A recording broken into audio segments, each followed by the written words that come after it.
Pag malapit ng eleksyon, ang daming nangangarap tumakbo ng iba't ibang posisyon.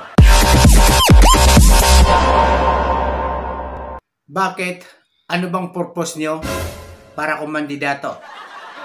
Kapag nanalo na kayo, una sa posisyon na kayo, ang pangakong napapako, para makatulong ba at umunlad?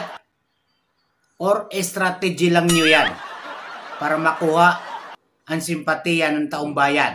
Real talk yan. Puro naman kayo sakim sa kapangyarihan at pira ng taong bayan, pero hindi nagagastos sa tama. Agree ba kayo or hindi? Politics is number one dirty position in the history. Bakit ba kayo tumatakbo? Dahil ba sa proteksyon? Dahil ba sa pera? O dahil ba sa kapangyarihan? O dahil ba sa pera ng taong bayan?